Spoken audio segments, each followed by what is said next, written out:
All right, all right. Hello, folks. Happy New Year, right? It's good to be back, and I really hope that everybody is ready to press forward with your health goals. And of course, we at the DNA Company are here to help you. Tonight, we have a really important topic. I really like to view food as being epigenetic information. Every day, we take in this information, and it enters the epigenome. And ultimately, it lands us with what we call an acquired phenotype, right? So, what you land with, how your body kind of shows up. I think that obesity is often a result of suboptimal genes that are coupled with lifestyle behaviors that really amplify the negative characteristics of those genes.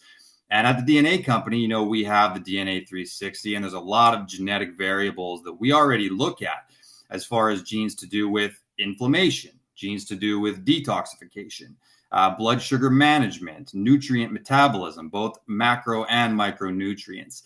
And now we're even expanding that view further to include things like taste perception, which is really relevant for how difficult it may be for some people to adhere to a healthy eating strategy. So whenever we add these new genes, it's really because of the hard work of our chief science officer, the magical Dr. K. And she's constantly researching genes and deciding which ones are worthy of inclusion in our reports. So with that said, Dr. K, thanks for all the work you do, and thanks for showing up tonight to have this discussion with me. Yeah, well, thank you very much for having me. It's always delightful to have these conversations with you, Justin, because I feel we get to the same endpoint, but we come at it from two different ways. And of consequence, that I always learn from you. I'm very grateful that I live up in the clouds, you live on the ground. And when I try to translate cloud stuff, you're like, hey, come down to the ground. People need to hear the human side of it. So I'm so grateful because I learn from you and the application of it all. Yeah, and you'll notice that Dr. K and I actually are wearing the same color shirt tonight, and we didn't plan on that, but we have total idiosyncrasy at the DNA Company, so you can all enjoy the visual spectacle of that tonight as well. Yeah, I love it. I love it. And I'm really, audience, it's a new year, and I'm grateful to be here with you. And I'm grateful that the new genes we're bringing forward in this updated DNA 360 can further support not only your understanding of your body and how your body shows up in the world, but also can, once you know the way your body's inclined to show up in the world, you can use that to support yourself in some of your health goals, in some of even your life goals, right? And so I'm grateful that as you embark on this new year, as we embark on new genes, we get to do this together to everyone's benefit. Absolutely. And I know Dr. K is just itching to dive into some of the new genes that we're going to discuss. Yeah. There's one primarily that we're going to focus on tonight, which is really fascinating and very, very nuanced as well. Before I unleash her on the audience with that whole thing, let's go ahead and tackle the poll. If Yeah. Vanny in the background wouldn't mind bringing up the poll questions so we can see what everybody's up to tonight. Hmm. Thank you. Thank you. Okay. So we asked you guys a handful of questions just to kind of get an idea of why you're here and what you want to learn about tonight.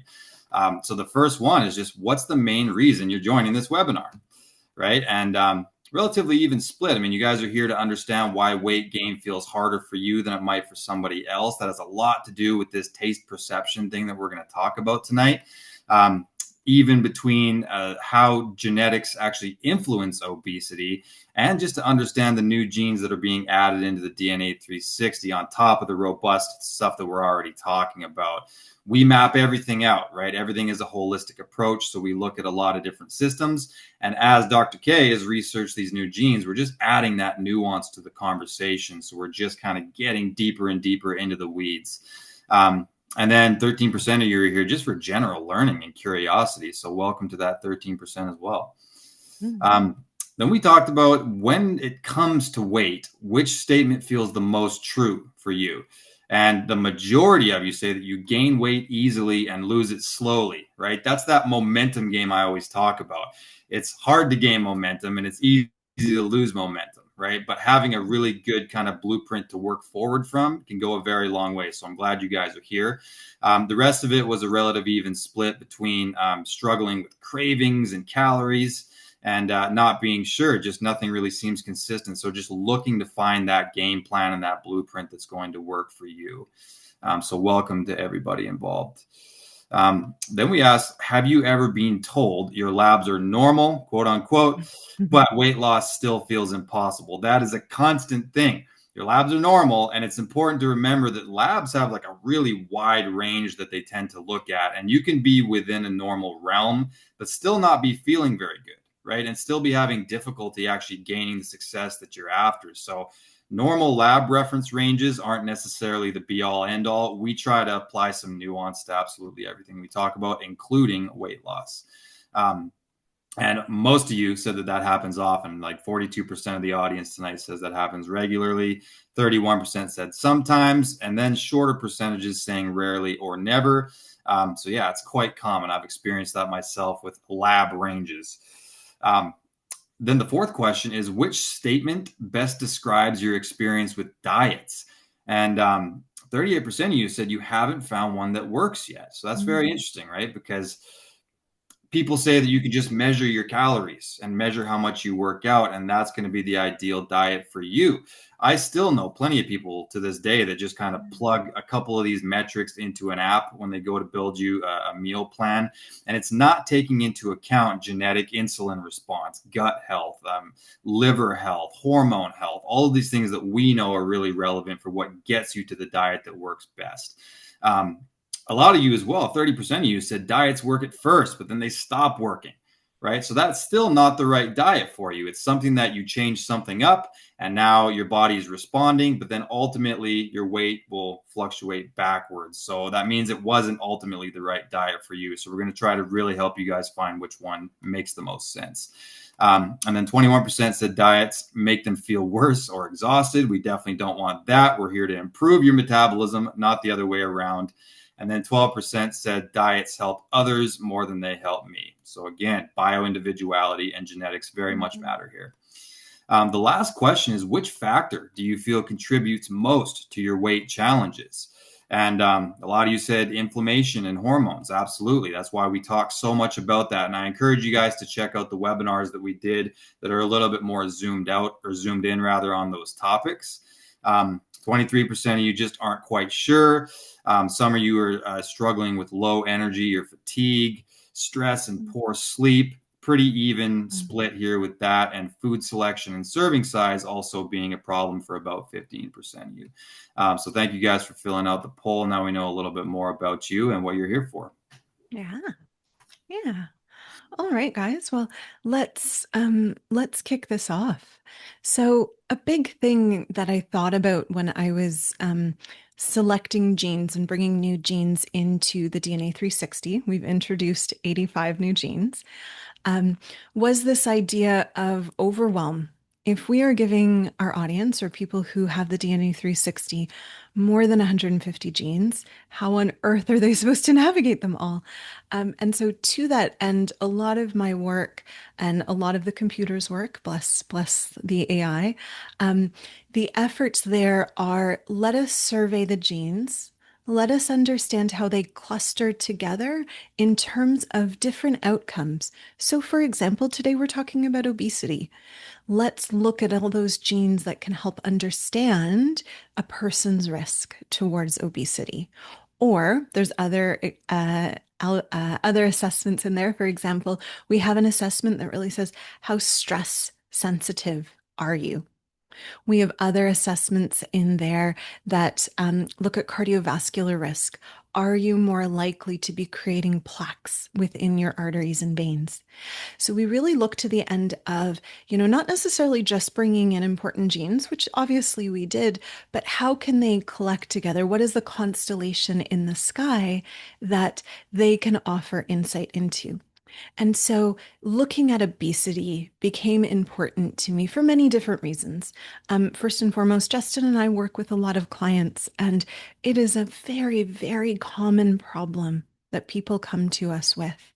And Justin, when you see someone for obesity, tell me how many times you look at that person or you assess that person, you're like, oh, I've met someone exactly like you. And the reason you're struggling with obesity or being overweight is the reason that this person over here is, and we're going to do the exact same thing to help you out. How many times has that happened? That's so rare that it's almost non-existent, right? Because it's like Yeah. again, there's so many contributing factors and variables. Like I really can't stand this thing where people say that obesity is like genetic or Alzheimer's is genetic. Like Hmm. we know that there's contributing factors within your genes. But again, I'll bring it back to one of the original quotes from the DNA company that genes load the gun and Hmm. lifestyle pulls the trigger. The combination of what your genetic blueprint is plus epigenetic inputs that are kicking it into high gear, that's what lends itself to the acquired phenotype that I mentioned: obesity, Alzheimer's. These Hmm. are acquired phenotypes. These are what show up later because of the combo of these two things. I may have someone who's obese and it's because they have chronic inflammation turned on because they're not detoxifying very well. They may have leaky gut and liver congestion and things like that. And so that's what we need to be focused on. Other people simply are too sedentary. They eat junk food. I mean, let's be honest. Some of these things are a little bit more simple and straightforward. I really think Hmm. that when it comes to the obesity conversation, oftentimes when I'm working with someone, their body composition improves simply by our alignment process when that's not even the goal necessarily. Like I'll go Hmm. into a meeting and the goal is to get them healthy. And so I'll start talking about methylation and detoxification and sleep quality and these kinds of things. I'll work on all of those types of healing opportunities. And just by default, their body composition starts to come around and they're like, man, I'm leaner and more muscular. That wasn't even what we were doing here. But it's like, yes, it was what we were doing here, right? Because that's a Hmm. natural byproduct of our alignment process, but highly individualized. And it's Yeah. really due to what the actual problem at hand is. And it's definitely Yeah. different person by person. Yeah. Yeah.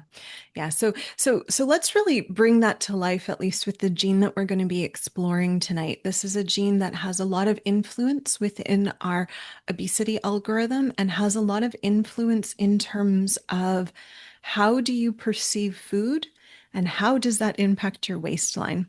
So, audience, I have a question for you.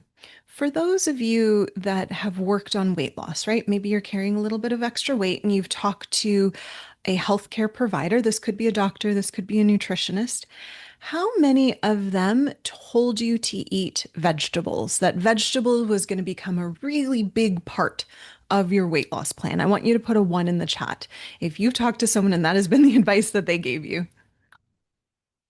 Woof. All right, I'm seeing all the ones in the air. Yeah, I'm seeing a lot of ones Quite a few. because you would expect, and I think I don't want to take away from what vegetables are. Vegetables are really important. But what I do want to offer is, especially when we are trying to lose weight, some people are going to have better benefit from vegetables than other people when it comes to, and I'm being very specific about this, when it comes to appetite and appetite regulation and experience of food. Okay. Now I want to be very categorical. Vegetables are my favorite thing, and everyone should be eating vegetables. Do not hear this as a conversation of you don't have to eat vegetable. Hear this as a conversation of we're going to enhance your awareness of your body so you know how you can leverage vegetable within your individual diet plans. Yeah. All right. So I have the next question, audience, before we dive into the gene here. Of those in the audience, I want you to put a two in the chat if you are someone that um, absolutely hates black coffee or dark chocolate. If you look, you do not like vegetables. I love that someone's so honest in the chat. They're like, I hate vegetables. Who in the audience, though, is absolutely hates one or both of those in the sense that maybe you don't drink coffee, or when you do drink your coffee, it's like more milk and sugar than it is actual coffee. Yeah. Yeah. I'm seeing quite a lot of twos. Yeah. Yeah. Yeah. Especially for the coffee. Yeah. Okay. Okay. And part of the reason behind this audience is going to be your taste perception, right? So let's talk a little bit about the tongue. Let's talk a little bit about anatomy, what's going on in your mouth before we expand out into this gene. So within your mouth, and you can do this later, stick out your tongue, you're going to see a lot of little bumps on your tongue. Each one of those is going to represent a taste bud. And then if you are able to be Miss Frizzle and get really small and jump inside that little taste bud, shout out to anyone who knows who Miss Frizzle is. Justin, did you grow up on Miss Frizzle? I did. Yeah, Magic School Bus was probably the best show ever growing up. Like I actually learned a lot from that show, I'm not gonna lie. Yeah. Yeah. So if you miss frizzle into the various taste buds, okay, there are going to be about 1,000 taste receptors just in that singular taste bud. So when you look at your tongue tonight and you see all the buds, think about the fact that there's probably more that you can't see. And then within that, there's about 1,000 taste receptors. Now we have a gene. This gene is called TAS2R38 because that's a whole whack of number and letters. I'm simply going to call it the taster gene because that's a lot easier for me. We have a gene called taster that influences, of those thousands of taste receptors, the ones that are supposed to pick up on bitterness. And this gene will influence about 85% of your ability to perceive bitter foods. Now, this one small change, meaning those that can taste bitter compared to those that cannot, have incredible impact when it comes to longevity, when it comes to how much vegetable you're eating, and when it comes to waist size, right? As well as, do you like dark chocolate and black coffee? Okay. So, what I want to do is, since we're going to be talking through a lot of information tonight, I created some slides so it's a little bit easier for us to navigate. Vanny, if I could ask that you bring up the first slide for me, please.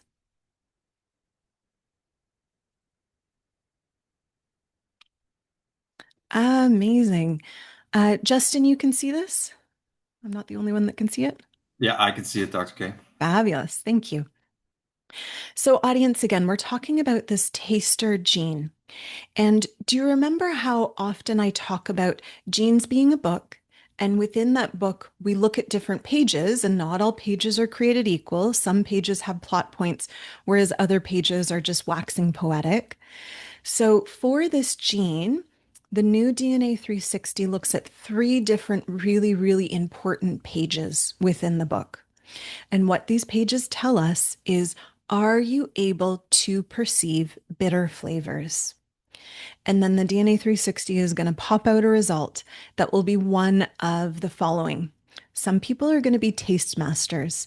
They're going to be super tasters, and they are going to be the people that can taste all the bitter.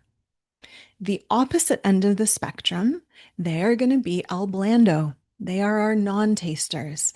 Those are the people that do not pick up or do not register those bitter compounds within their taste buds. And then happily in the middle, there's going to be someone called a savor zen, and they are the people that have a combination of both. And so they kind of fall somewhere in between these two categories. And arguably, as we listen to our lessons today, they may be in the most ideal position. There's approximately 1 to 2% of our audience that's going to fall into this other category, an exceptionally rare genotype that we don't have much insight into. Again, it's about 1 to 2%. Not many people see it. And in your DNA 360, we'll explore that profile a little bit more. But I want to explore the three main profiles this evening and what exactly they mean, right? So we're going to start with our taste masters, those that when they taste something bitter, that can be black coffee, that can be dark chocolate, and most importantly, what we'll be talking about tonight, that's going to be vegetable, especially those in the broccoli family. So think of your broccolis, think of your kales, think of many of your dark leafy greens. Okay. These are the people that they have taste perceptors that when they munch on that, it is really aggressive. Their taste receptors are so sensitive. When they eat those things, it feels like a punch in the face because you're effectively overwhelming your taste receptors. All right. So, very, very sensitive to all these bitter foods, a very intense experience. And interestingly, there tends to be a bit of aversion to these categories of foods. So, when I ask the question, do you like black coffee or not? People with this typically, not always, there's a lot of variation within the population, typically say, no, I drown my coffee in milk or I don't drink coffee at all. Okay. So that tends to be this person. From a population perspective, it's about 30%. And if we look at different ethnic groups, this tends to be a little bit more common, interestingly, within Africa and African diaspora populations compared to the rest of the world. The other side, El Blando, these guys are the non-tasters. Really, this means when they eat their broccoli, when they eat that coffee, when they eat that kale, they actually don't register that bitter taste. So they're consuming this vegetable and they're not registering that it's bitter. Okay. So this means they're able to take that vegetable in more. They're not tasting the bitterness, so they're actually tasting the other flavor compounds within there. Okay. And so they tend to better tolerate bitter foods. That means that if you're drinking coffee, if you're drinking or eating dark chocolate, you're able to pick up a bit more on the nuance and the other flavor profiles within there as well. They're more happy to have it. Again, there's other variables. Some people don't like caffeine, and that may be the aversion. I'm using these as the strong examples, but that tends to be the two poles that we're seeing. The guy in between are savers and they have a combination of genes. So they're able to taste the bitterness, but it's not going to be as strongly registered as in our taste master. Okay. I want to start jumping into some health outcomes that are associated with this. But before I do that, Justin, does all of this make sense? Do you have anything you want to add before we move on to our next slide? Yeah, I mean, it's really, we're talking about the ability to adhere to a meal plan, let's say, that's actually going to benefit your Yeah. health outcome, which is what we're going to discuss next. So, if you have a strong aversion to many things that are actually quite healthy and should be in your meal plan, it's very likely that you're going to be someone who's going to go ahead and add things into it in order to take it down, right? Coffee's got polyphenols, there's benefits to it, especially if you have it black and on its own. But if you're not able to really properly register the taste, if you don't like that bitter taste, then you're very likely going to be someone who adds in things that are very calorically dense, right? You're going to add in cream and milk and honey and sugar and things that are really just compounding the calorie count for that particular thing. So, this really, I've encountered it a lot with just writing nutrition plans. Some people are just like, man, like you got to switch this for me. I just can't. I'm being tortured trying to get this down. And they'll find themselves adding a lot of dressings, for example. One of the things that I really encounter a lot with people that have a little bit of difficulty with weight loss, and I'm like, well, you're eating salads and stuff. Like, how is this possible? And then they don't realize quite how much olive oil they're actually putting on the salad. Or, it can really add up very easily. Like, if you don't actually look on the back of your salad dressings and see what the actual calorie count of that is, it can really accumulate quite quickly. So if you're someone who's really trying to mask that flavor of the coffee, of the bitters, you can pretty easily and quickly double your calorie count for the day just based on the things that you're adding into it. So I think that's part of the problem. And that's really what this gene is highlighting in people. Hmm. Yeah, wonderful. Thank you. Vanny, if you want to pop into the next slide. We're so close, audience. We're going to dive into some of the implications of what this means. So first, let's talk through how this impacts the actual vegetable intake. Okay, and I want remember, audience, some of the information I'm going to give you is going to be a little bit paradoxical, but once we dive into the science, once we dive into some of the why behind it, it's going to make sense, and that will help you based on what genotyping you have, create better food plans, food action plans for you. Okay. So interestingly, our taste masters. So these are the people that are able to pick up on these really bitter compounds and taste them really strongly. Interestingly, they're the people that are not eating a lot of vegetable. Again, you remember how I said it kind of feels like a smack in the face because a little bit goes so long of a way in them? These people, it will vary by study, but there was one study that looked at people with this taste master, even though they endeavored to eat vegetable, they were maybe only getting 2 servings a day in, and those servings tended to shy away from the broccoli family vegetables. When we compare that to El Blando is the guy that's not picking up on these bitter flavors. They, by and large, have pretty high intake of vegetable, especially in including the dark leafy greens and the broccoli vegetables, all the things that you hear Justin and Dr. Varden and Dr. Steady so often mentioning to you of, hey, you got to be eating more of that. It's good for your health. So these people will naturally be eating a lot more of those. Our savers on in the middle, they happen to be kind of in the middle and a little bit more influenced by environment and by choice because they can kind of flip both ways. They're able to taste the bitter, but it's not so aggressive that it makes them avoid some of these preferences. So in terms of coffee and dark chocolate, as we focused on it, because coffee may or may not be my favorite meal of the day, if you're a taste master, you tend to often dislike strong coffees and mask it a little bit with milk compared to our El Blando. While, maybe black coffee is not your preferred choice, at least, it's something that you can tolerate and you're happy to dive into the darker sides of chocolate. Now, what does this imply as Justin was alluding to and getting at, what does this mean in terms of what you're tossing in your food, especially when we're talking about salt and about sweet things? Okay. Our taste masters tend to be people that will over salt things. Why is this? If we go back to that taste bud, right? We misfrizzled into our taste bud. Salt helps blunt some of that taste. So if you know you have to eat some broccoli because it's good for you and Justin told you to, and you're going to listen to what Justin says, these people tend to be salting it a lot more because that will take out some of that bitter punch. Okay. Um, these people are also our taste masters are also going to be slightly gravitating towards some more sweet and less bitter, sweet, sour, that sort of profile, because that's not going to be that same punch to the face. If we go to the other side of the spectrum, our El Blandos, interestingly, aren't having as much salt.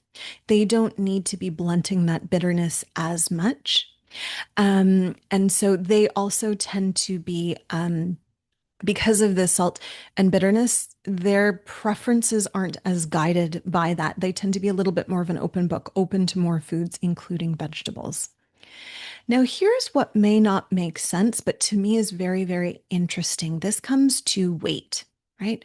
Naturally, you would assume if you're someone that does not like vegetable, you're probably going to be picking foods that are a bit more higher in calorie, and therefore you might actually hold on to weight a bit more because you're simply consuming more calories. Conversely, if you're an El Blando and you're happy to eat the vegetable, and statistically speaking, you actually eat more vegetable, you would expect your waistline to be less. Amazingly, this is opposite. And so I want to dig into a little bit of the science here. And Benny, we can take the slide down so that if we can take the slide down, please. Thank you. Um, Interestingly here, audience, it's counterintuitive. Our taste masters tend to have the smaller waistlines. It tends to, in some studies, it actually shows to be protective, meaning you will have a smaller waistline if you have this taste master profile. Compared to our El Blandos, they tend to have the bigger waistline. So why is this? Because this doesn't totally make sense if you were to think about it, right? Right after we talked about vegetables being the number one go-to diet advice, right? Justin's kind of laughing here. He knows the answer, but I like that he's laughing along with us. The reason for this, audience, remember how I mentioned we don't just have taste perceptors in the mouth. They exist also through the GI tract. And we actually see these taste perceptors as well, interestingly, within lungs and a few other tissues within the body. So there's a few implications here. First and foremost, when our super tasters are eating that vegetable, we're getting that punch to the face. We're like, well, that's a lot of bitter. Science is showing that this is actually an element of appetite control. Because you're getting this big smack to the face, interestingly, people are more likely to moderate their food, to eat smaller portions because they're getting a lot more out of the food. Additional to that, and this is not as well studied, but this is suggested in some of the research, right?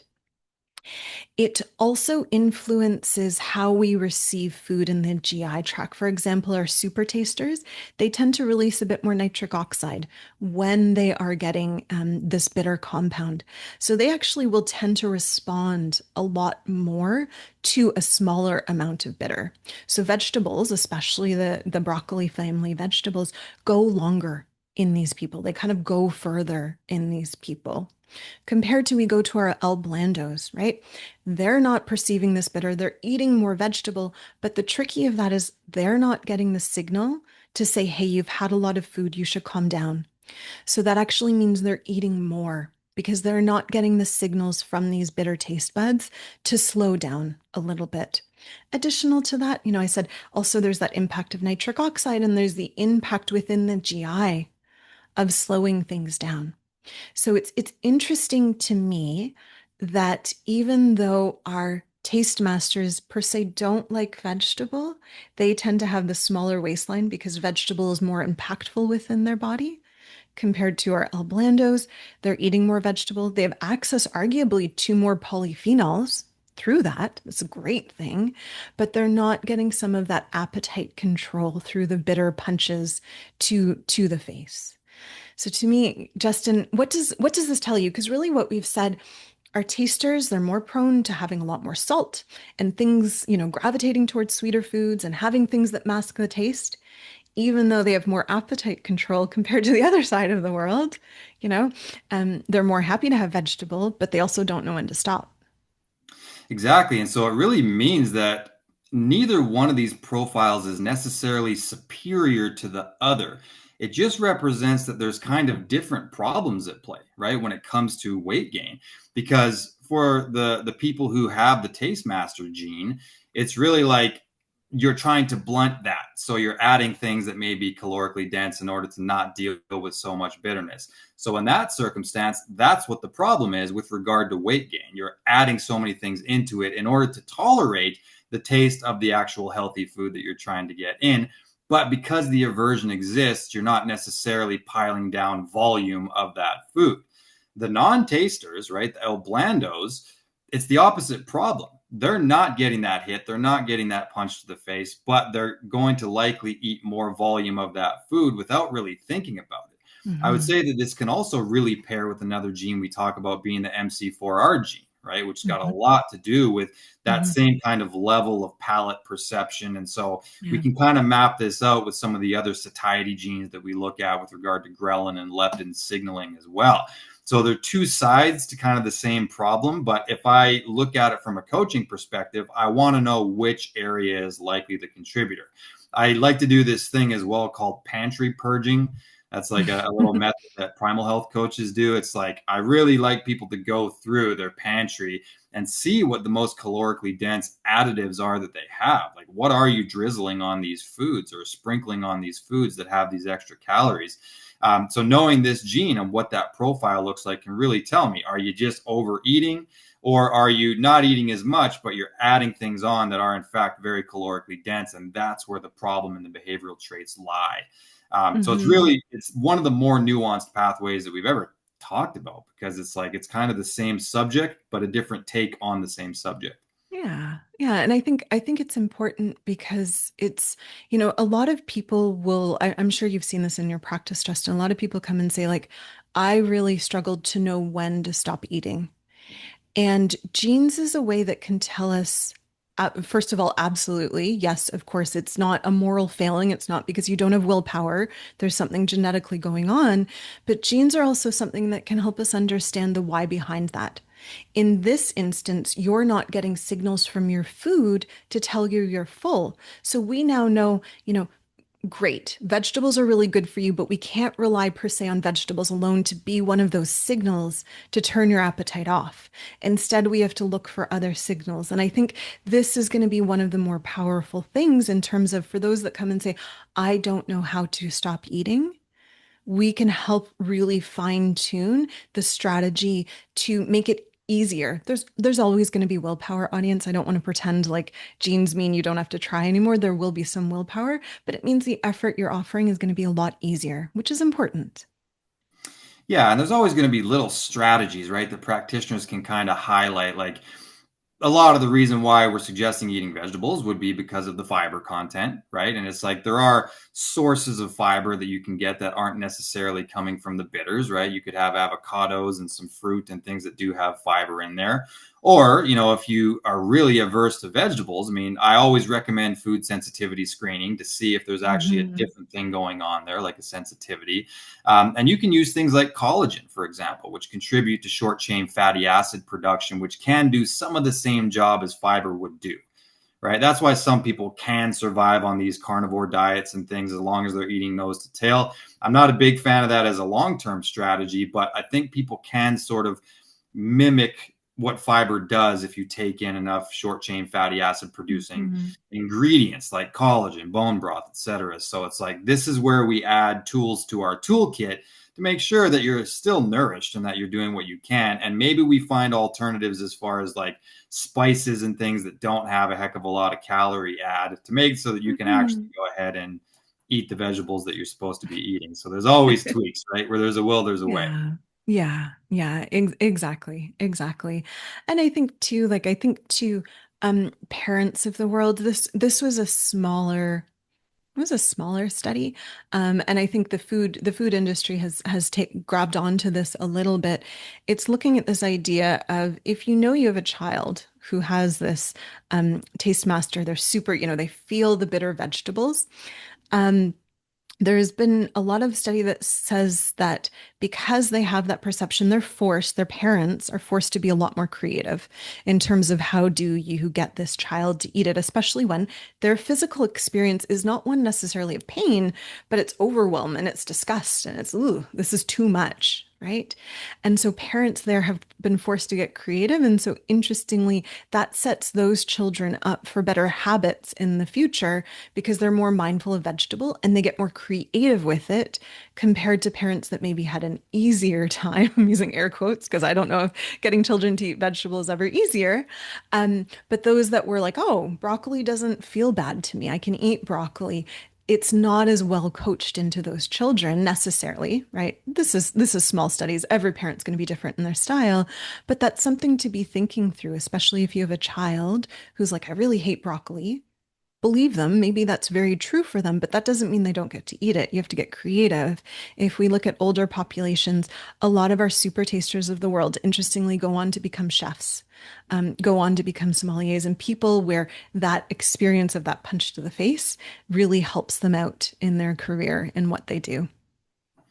Yeah, for sure. And we use food as medicine as well, right? It's such an important thing that we add in really purposely. And so like for example, we have a whole hormone profile where we talk about estrogen dominance, estrogen metabolites, that kind of a thing.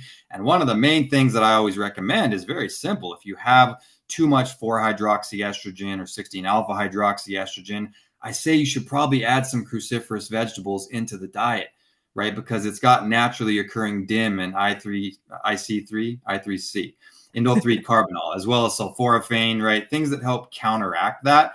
So if I know that this person is just going to have an aversion to it, that's going to add to the conversation because maybe this is something that they're going to be relying on supplements for a little bit to counteract the estrogen metabolites because they can't eat the volume of the broccoli and the cauliflower, kale, et Hmm. cetera, that I may be suggesting them, right? So there's Hmm. all kinds of implications once we get into this. And I think it's also a fun thing to map against like the dopamine profile and see if they have just baseline binging or addictive tendencies in the first place, and then bounce it off of the FTO gene and the MC4R gene to really get a great kind of idea of what this person's like satiety signaling looks like and really get down to the root of why do they eat this way and how can we map it out and improve it.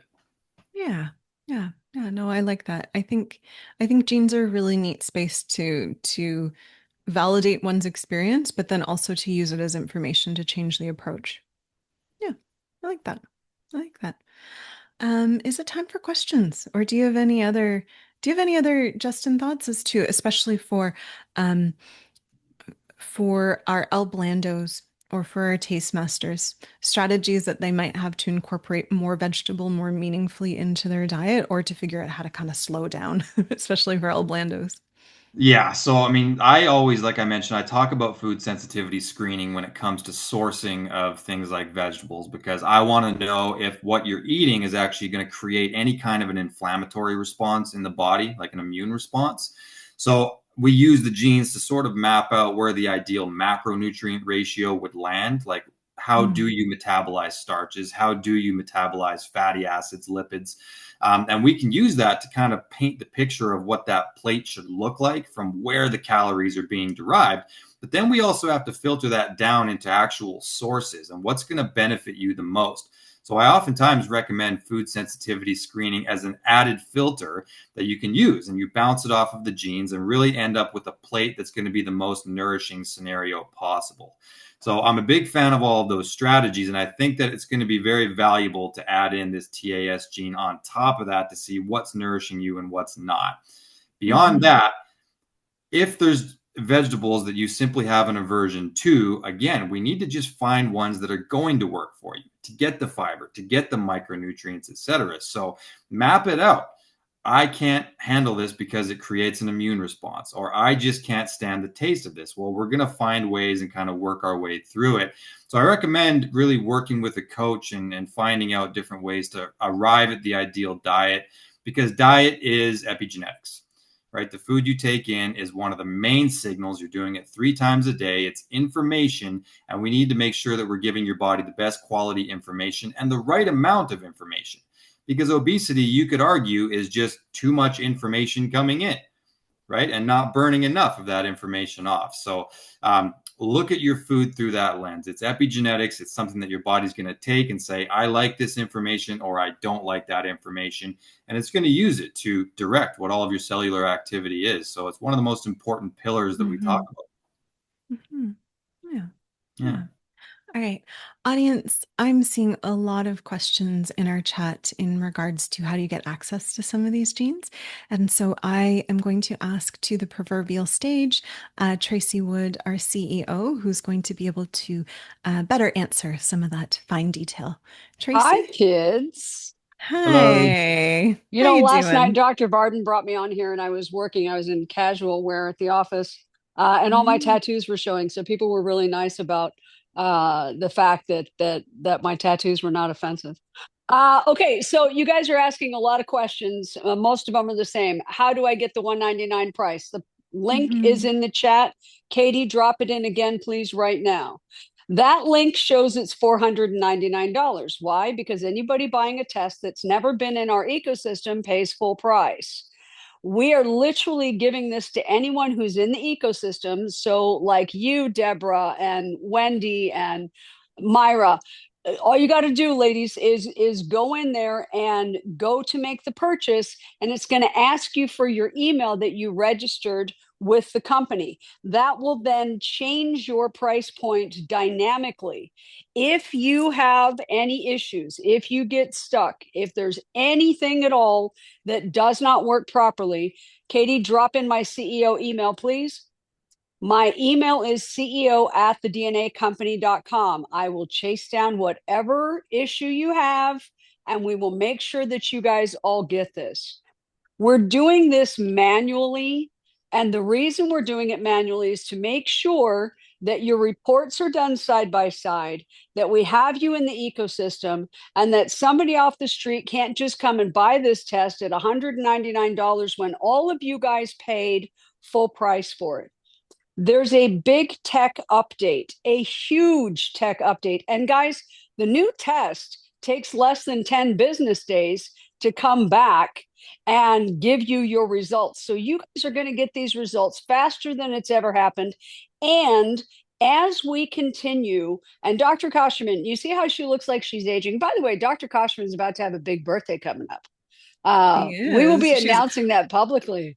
I'm Um, I'm sure you are, but I would like the record to reflect in the past half year, I've probably aged twice my life. Oh, you have aged more than the average president going into office, okay? And I love you for it. But the fact is she's going to keep doing this research. She's going to keep working on this science. And Mm. guys, all of you are going to benefit from that because we built the new tech to do all of this going forward. So even if we have 5 years from now and we've dropped in another 50 insights, you'll get them all for free. So if you're having trouble, send me the email. I'll help you. I will assign a concierge to you to make sure that you are covered. This is still a saliva test, it is a cheek swab.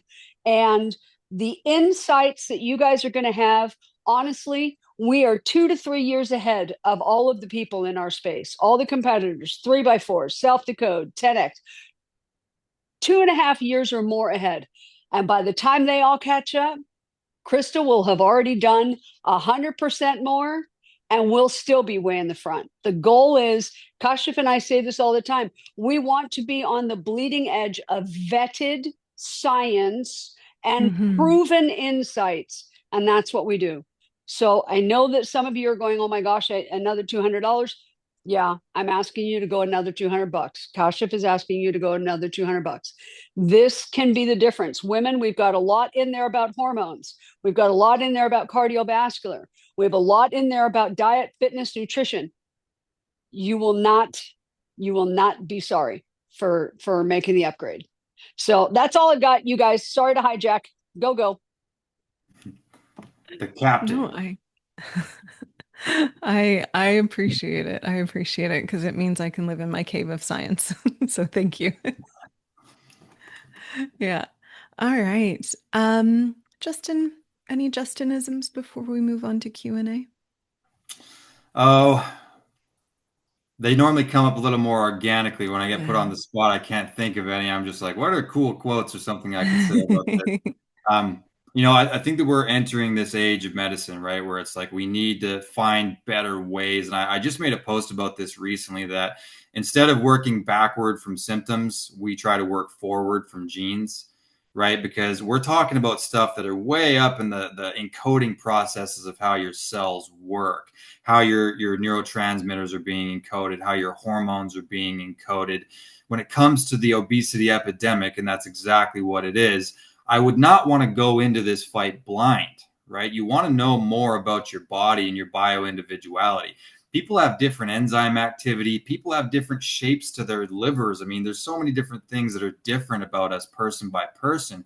And that can really change what the interventions look like and how you should approach what this is. So many just nutritionists, personal trainers, I mean, they'll just say, we need to get you in the gym and you need to reduce what you're eating. And that's a lot easier said than done for certain people because we have different dopamine pathways and different taste perception and ghrelin mechanisms and things like that. Dr. Laura and I just did a whole webinar about GLP-1s and the difference there. And some people respond better than others. That's Hmm. just the fact, So we have different responses to drugs. We have different responses to diets. We have different responses to exercise regimens. And I think that what we're trying to do is make medicine about the person and really zoom in on the person and give you your protocol and your plan. That's the spirit of this whole functional genomics thing that we do. We make it about you. And I don't think that there's another way to do it, right? I think that these blanket recommendations, that's so 2025, right? We're over that now and we're moving forward. And I think that that's the goal moving forward for medicine as a whole. And I'm so excited to be at the forefront. Like Tracy said, yeah, we're ahead of the game, and we always will be. So I'm glad that you guys are on this journey with us. Absolutely. So I'd like to now jump into the questions and answers that we are getting from our audience. Um, the first question I have here is okay. I'm gonna, I guess, speak to a few different questions that are just in regards to the new testing. So if you ordered kits over the holiday break, feel they will be part of the new technology, the new testing. But if you would like to confirm that, feel free to reach out to client care or to reach out to CEO at the DNA company. Um, this deal that Tracy has articulated, the 199 price point, that lasts until the end of the month. After that point, it will go back to full price. And then one person here is asking, if you repeat your DNA, is there a chance that you're going to see different results? And the answer to that is by and large, no. So your DNA does not change. We don't have technology at this point in time that can change it. So your DNA does not change. Um, what will change over time, for example, is going to be the technology that tests your DNA and the precision with which that technology tests your DNA. And so sometimes there may be a singular result that is different because the technology has improved as to how you read that. So, for example, with our new technology release, we have really improved the way we're reading the ApoE gene. Okay. Do I expect your result to change? Absolutely not. But if it does, a lot of that might be due to the technology change, the technology improvement. So your DNA does not change, your results should not change, but there may be instances where technology is bettered. And we'll definitely reach out to you if there's a difference that comes through so we can support that understanding. Okay. Okay, so now we're going to dive into some of the taster questions. We're gonna jump back into my little happy cave of science, right, Justin? Yes, let's do it. All right, let's do this indeed. Um, so Deborah is asking the question, what does it mean if you hate dark chocolate and hate coffee, but love broccoli and kale, but then also love milk chocolate? Yeah, yeah. Interesting. I would say, the thing that jumps into my mind is that you're not really classic as far as either far end of that spectrum that Dr. Krista talked about, right? So the real the taste masters or the complete just what was the other one called? Non El Blando. There's Taste El Saver and Blando. El Blando. Yeah. Yeah, And it's then the not English, so I happy, couldn't yeah. remember it. But remember that there's also kind of a medium type there as well. That's not necessarily extreme for either side. And I think that that would Mhm. represent a little bit more of a selective bitter taste profile. Like you may be okay with one and not so much okay with another if you're in that medium category. So that's the first thing that kind of jumped into my mind with that. And it also would make sense as far as she also said the milk chocolate is okay because it's a lot less bitter than Yeah. raw chocolate, right? So I Yeah. think that it may kind of be representative of a middle profile. What are your thoughts on that, Dr. K? Yep. And I think too, some people will create coping strategies. So for example, we find that people with the with the taste saver, so the guy that really experiences all that bitter, they tend to be people that also oversalt their food to compensate. So sometimes it can also be a reflection of coping mechanisms. You may not have been able to put words to this, but your tongue is telling you what this is way too much, and so you learn to salt things to blunt that. So absolutely be mindful that genes are genes, they are what they are, but you're exceptionally smart. You've probably learned to work around your genes. And so now we need to figure out what do your genes say so we can work and help and work optimally with what our genes say. Yeah. Good one. Yeah. Marianne is asking if this is similar to a different test. I do not know because I'm not familiar with that test. But what I will offer is um, often, especially when we're talking about diet and nutrition elements, sometimes you'll find those replicated in other tests. But the power of the DNA 360 is within the name of 360. We look at all elements of health, not just diet, nutrition, and taste perception. So I'm not familiar with that test, perhaps, but there's a lot more insight that we will be offering you across every single one of our modules.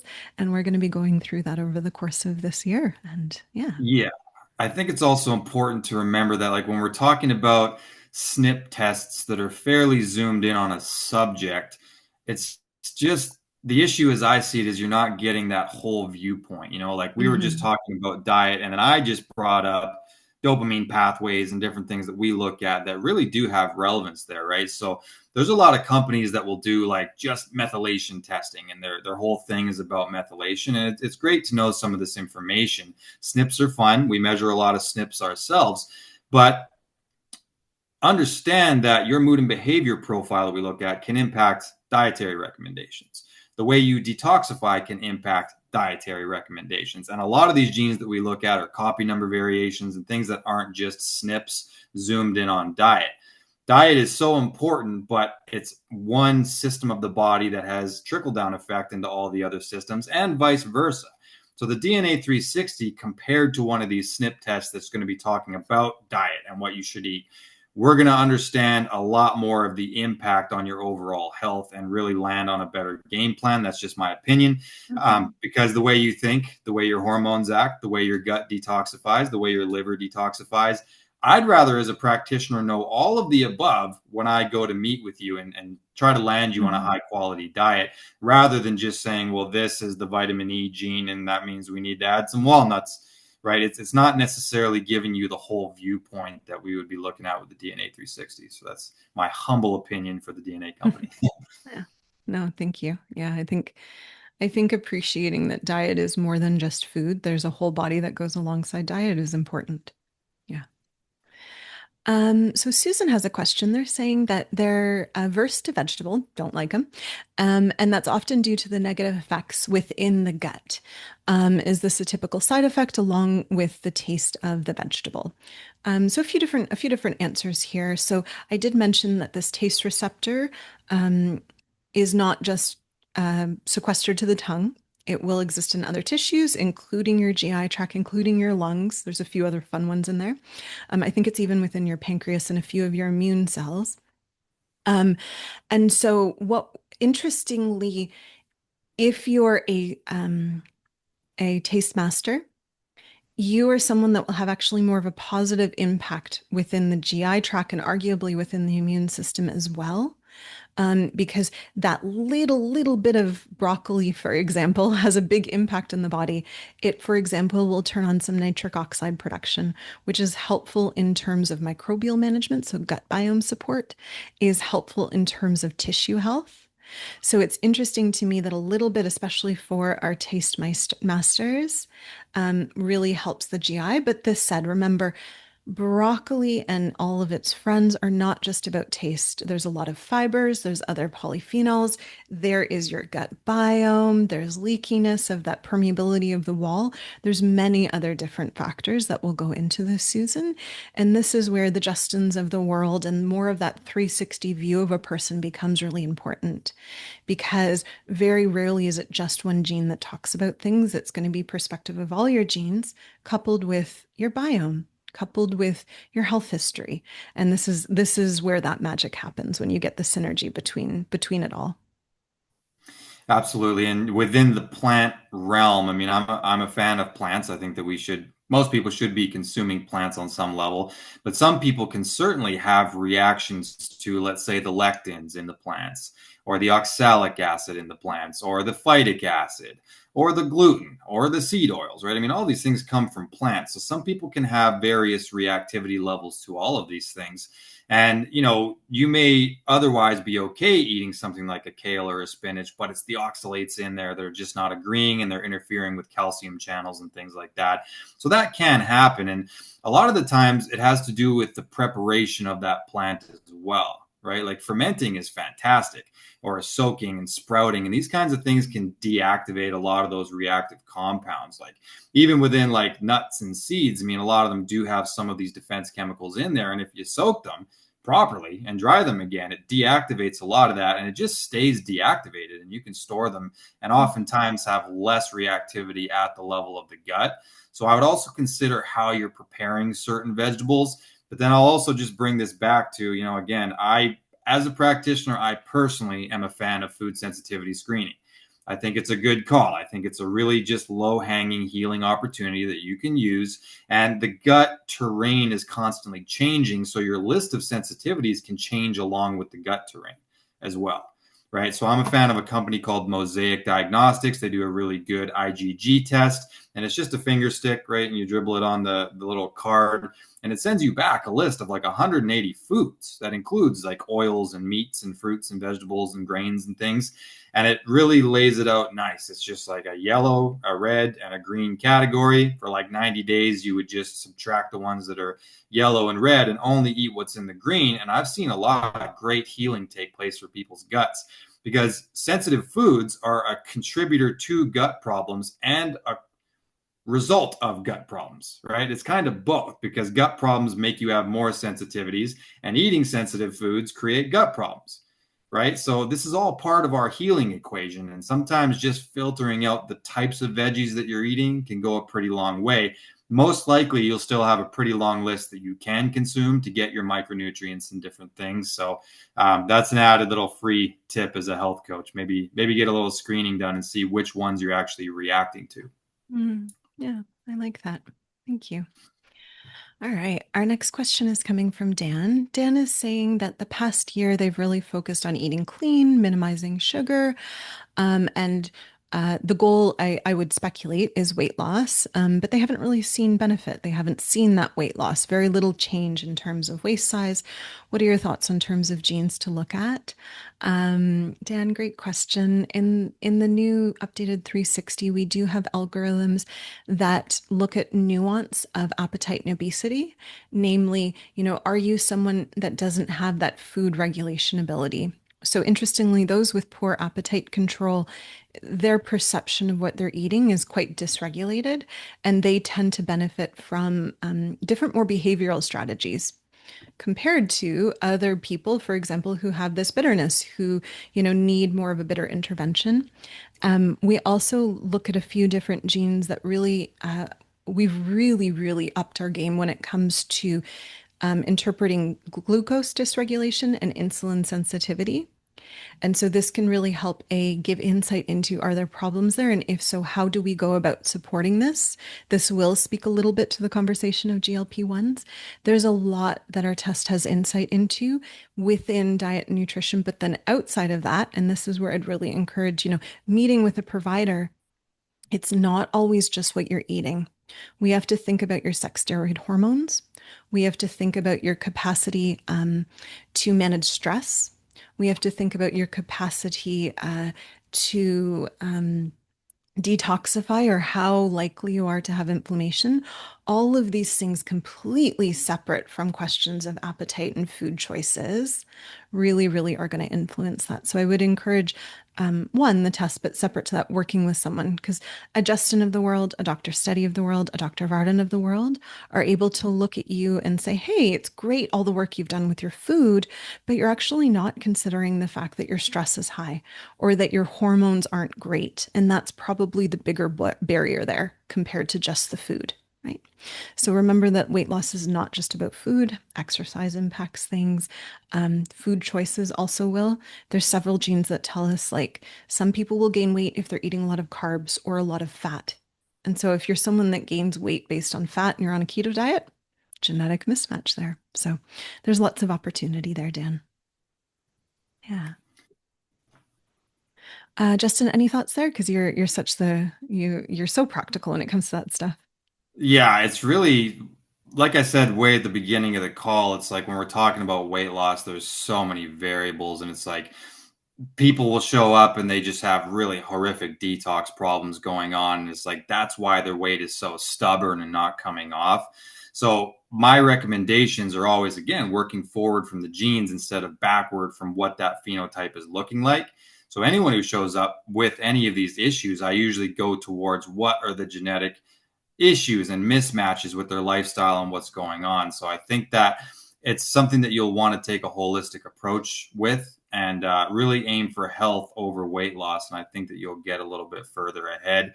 And worst case scenario, hit up CEO at thednacompany.com, ask for Justin, and we will go. Yeah, I love it. All right, Diane's asking a question of how far can epigenetics take us? So far, Justin. Very far. Yeah. One of my favorite things to talk about is, I always say that you have to align your energy, thoughts, and actions with the results you want. When I say energy, thoughts, and actions, I'm talking about 100% of the things we control, right? We have no control over what our genetic blueprint is, but we have 100% control over our energy, thoughts, and actions, and what that input actually looks like. I'm telling you, if you control your energy, thoughts, and actions and align it with the outcome that you want, because you are aligned with an outcome, regardless of if you want to be, that gives you so much power, right? Because you can have the worst genetics possible, but really just provide the best possible information, being exercise, food, the way you think, the way you sleep, the way you do anything, right? The way you do everything is the way you do anything. So I think epigenetics is most of this. And I've seen people with horrifying blueprints genetically, but have all the right energy, thoughts, and actions and never really have a disease state manifest. So epigenetics is huge. It's not everything, but it's damn near everything because Yeah. that's exactly what you're giving your body to work with, you know. So I think that it counts for a lot. And that's all my health coaching is to do with harnessing that and really just nourishing the best epigenetic environment I can possibly think of for the person. Yeah, yeah, Yeah. I agree. I agree with that. I think this is a little bit of a plug, but we have a summit coming up.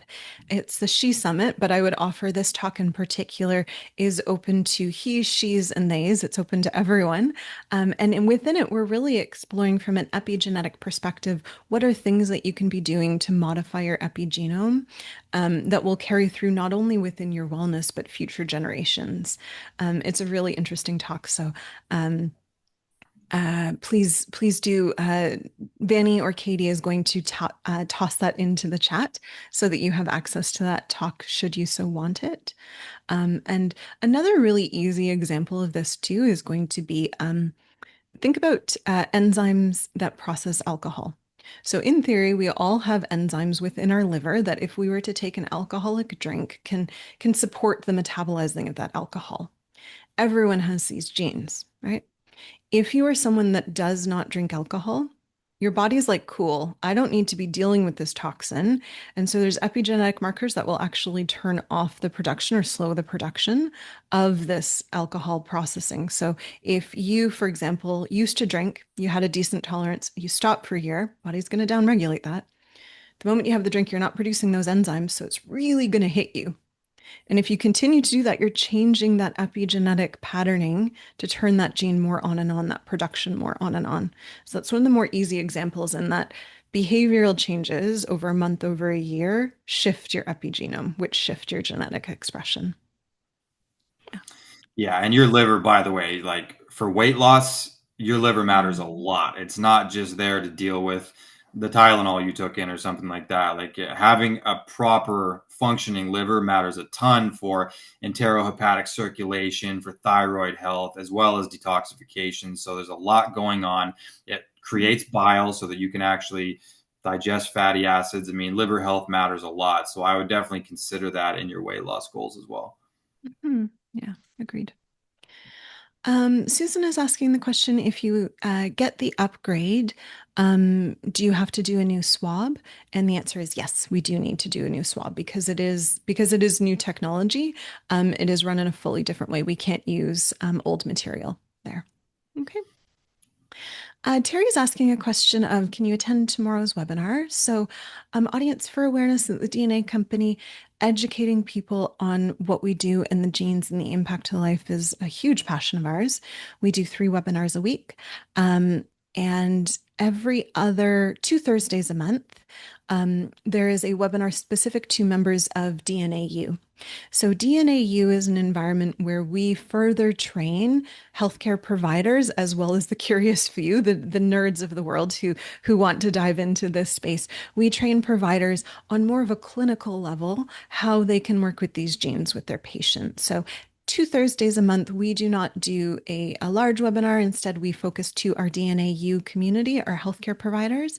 If you're someone that's interested in becoming a member, really expanding what you know, we can put a link in the chat here to DNAU so that you can learn about it and potentially start joining in on some of those webinars. Okay. Sam has the next question. They're asking about what is the new technology? Yeah, so I'll speak quickly to this. Um, when a lab receives your samples, they extract the DNA, and then they have different probes, different pieces of technology that's going to go in to sequence certain parts of the DNA. Over time, what will happen is labs will get feedback of, hey, this gene, this probe, this sequencing didn't work out so well. Hey, this one didn't work out. And what they'll do is they'll go back and they will update the probe and the technology that interprets. So, with our new offering, a lot of that has happened. The way we're probing genes is really markedly improved. The most easy example of this is going to be ApoE. ApoE for variety of reasons that aren't. ApoE is a really difficult gene to read based on the way it's sequenced, based on the way it's tucked into the DNA. It's hard to read. So there's been a big technology upgrade in how we go about reading that. So that's the crux of some of the updating that we've done, as well as access to a lot more genes. In that, as I throughout the year roll out more genes, those will already be sequenced so that we're able to offer you those insights. Mhm. Um, so Justin, Sean, I think has a question for us. What gene variation is connected to not liking vegetables, coffee, raspberry, cranberry, etc.? Do you want to give the audience a summary of the taster gene again? Yeah, so that's the TA. We're just going to call it the taster gene, right? Because there's a lot of letters with it. But Yeah. effectively, that would be the one because it's relevant for how the taste buds perceive bitters. And bitters would be things like cruciferous vegetables. It would be things like chocolate, things like coffee. And we break it down into two primary categories, but there is kind of a medium genotype that we look at as well that's not necessarily extreme on either of the above. But we have the El Blandos, right? And these are the people that don't really process that taste very strongly. So these are the ones that don't get that punch in the face, right? They're not going to have that strong aversion to black coffee or to broccoli and kale and things like that. And then the other ones are the ones that really taste it extremely strong. And those are the ones that actually are going to be inclined to eat a little bit less, right? Because it's just too much. So these are the ones that are going to be adding things onto it and salting the heck out of it and adding in sugar or potentially calorie dense additives and dressings and things like that to get it in. So those are the taste masters, and that's the furthest end as far as tasting it a lot. And then the El Blando is the one on the total opposite end of the spectrum. And then we have the Zen genotype in the middle, which is going to taste it, but still be okay, such that it's not a true aversion. And that's a pretty good genotype to be in, I would say, because you're still going to be able to include it in your diet plan without it being problematic. But you're not going to love it to the point where you're just like, I don't taste the bitterness, so I can just shovel it in and end up way going overboard with Hmm. the calories that way. So that's how the three different categories break down with the taster gene. Yeah, love it. Thank you. Our next question is coming from Camille. Camille is asking if we have any insight into glutamate, in particular, glutamate through the diet. So, no, Camille, we do look at glutamate in the brain. We actually look at it more to the end of mood regulation, and we'll have webinars in the future that speak to mood regulation. So no, I don't look at that gene exactly. That said, we look at genes that do influence glutamate processing. And your question was, what about sleep? What about inflammation? Where are all these impacts? And we've updated every single one of those modules. We've updated our module in sleep to speak a lot more to chronotype. We've updated our inflammation module to further some of the enzymes phase 1 and 2 that we look at, as well as really speak to the immune side of things, inflammatory tone, different immune markers, and how that can lend to chronic inflammation. So while we don't look at that gene exactly, we look at many of the endpoints that you're looking towards. And so keep your ears open to different webinars, and you will get further educated on all of this, which is wonderful. Yeah. Um, let's see. So Lynn is saying that they love broccoli, family vegetables. Um, and that the DNA suggests that their gut is adverse to them, and so they should only be eating them 3 times a week. Um, then they offered that they're really working towards the end of weight loss. Justin, do you have any thoughts there? Do you want to flesh this out a little bit as to how we can personalize some of the information there or the advice there, especially through consult, because there's so much that you don't know. Yeah, and so I mean, first I got to say that so the reports are very well made, right? But they are Mm, made with an algorithm, and it's not necessarily going to pick up on every little nuance that a practitioner is going to pick up on, mm, especially in the recommendations section. right? So if you love cruciferous vegetables, and especially if you have any kind of estrogen dominance, then there's really likely a benefit to you eating them. But we do have things like gut detox genes. We have genes like FUT2 as well, which can have some implication as far as how your body processes plants and things. And sometimes we have to sort of map out one gene against another to see what the net benefit for you is. I think that if you enjoy them and there's reasons for you to eat them and you don't have a sensitivity there, then I don't think there's a reason why you have to limit them. Even if you have, let's say, a suboptimal FUT2 or a problematic GSTM1, which would be the other gene I'm referencing here because it's a gut detox gene. Um, by the way, congratulations. You lost 55 pounds over the last few years, which is fantastic. So Didn't read very that good job. properly. That's huge. Yeah, that's amazing. 55 pounds. That's no joke. Everybody in the audience, please give Lynn a hand. um, but it stalled out a little bit over the last bit. So that to me suggests that you just need a little bit more personalization into what the plan looks like now. Sometimes a plan works for a period of time, and then the body gets too used to it, the same information coming in over and over again. And then we have to go ahead and make some adjustments to what the macros look like or the sourcing of the food looks like. So I recommend working with a coach. I mean, working with myself, working with Mm. Felicia Bruno, who's fantastic with fitness and things. That may be able to get you to that next phase of what it looks like for you now. But at a baseline, I don't think there's a reason why you have to really severely limit your cruciferous veggies, especially if you enjoy them. Yeah, agreed. Good Lord. You eat, if you like vegetables, jump into them. Go swim in them. All right. I think Carrie is asking just a quick question in terms of the swab. Um, so if you are retesting, you will need to do a new swab. And so the advice typically is don't eat for about 30 minutes prior to it. Don't drink for about 30 minutes prior to it. And then just rub it on your gums, in between your cheeks and your gums. The kit will have very specific instructions. And the goal is really you don't want to contaminate with food. And you want to be rubbing it on both sides so that we get a good sample. Yeah. Justin, anything to add to there? No, it's nice and easy. I mean, it comes Mm, with pretty good instructions, and it is a little bit different because the old one you had to spit in it until it filled to a certain place, and it hmm. was really Yeah. ideal to do it first thing in the morning before you've had coffee and all these other things. So, a handful of people actually did run into issues as far as like producing enough saliva to pull that off. This one now you just swab Hmm. it, right? So you don't have to sit there and try to Hmm. create volume saliva, which is not necessarily easy for everyone. So Hmm. yeah, I think it's an easier overall collection. And again, we're adding new genes all the time, and you're going to end up with the most robust reports in the history of this company. So Hmm. exciting times moving forward. Yeah. All right. Justin, our last question is to you. It's from Portia. They've asked two questions. The first question is, can you talk a little bit more about the creation of short chain fatty acids from collagen? And then separate to that, can you also repeat the name of the gene that we've been talking about? Yes. So what I was saying is that people that can't take in a lot of fiber via plants, right?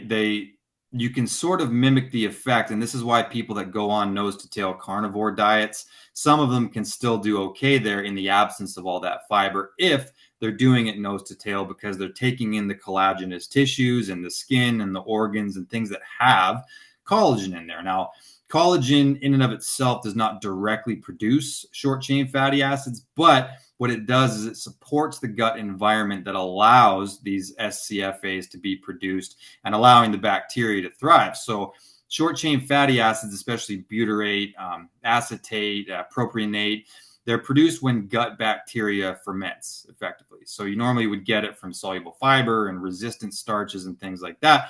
But because of the amino acid layout of collagen, you can actually mimic that because it kind of sets up the gut environment to continue to produce those short chain fatty acids that you need to thrive in that way. So if you're someone who's really averse to dietary fiber, you can get some of those same benefits. That's not me saying don't take in vegetables or fiber, but it's an alternative for people that have like real strong sensitivities there and can't take in a lot of fiber. Love it. Amazing. Thank you, sir. Thank you. Yeah. And for Portia, we'll toss the gene into the chat again, but it is TAS2R38, and we look at three different SNPs. So three different pages from that book that is the gene to assess. Justin, good sir. We did. Hey, there's a lot Yeah, of alphabet soup going on tonight, but we did a good job, I think. yeah, yeah. Audience, we're so very grateful that you're here with us. We're grateful that you're part of not only expanding your awareness of your health, but part of the growth of the DNA company and part of the growth of what we do in terms of getting a lot of this amazing scientific insight into your hands. Justin, I can do it with no one better because I'm so grateful for how grounded you are in that all. So thank you, sir, for being here this evening. And thank you because you're the one Mhm. who ultimately selects any new gene that we bring in, right? Like that's why you're the chief science officer. And if Dr. K brings a gene to the team, I know that she thought very hard about it. It's not some throwaway snip. It's something that a lot of work and effort went into, and I trust her scientific opinion Mm. with my life, and you guys should too. So thank you, Dr. K, for everything you do. Yeah. All right, friends. I think it's time that we offer our adieus. Justin, are you ready for my favoriteest part of the evening? So let's do it anyways. Audience, it's time we dance out. There was a study, it's my big fish story, that looked at of all the exercise, we know exercise gives you better mental health. What is the best form of exercise in terms of cognitive health, in terms of happy health? It is dancing, so we dance out of all of our webinars. So, audience, I know some of you dance with us because you tell me that, and that delights my soul. So, if you're a dancer or you're not, regardless, we don't have a gene for that yet, but I should find one. We are going to dance out. Thank you so much for being here with us this evening. Thank you for learning with us. Justin, thank you for sharing with us. We will see you next week.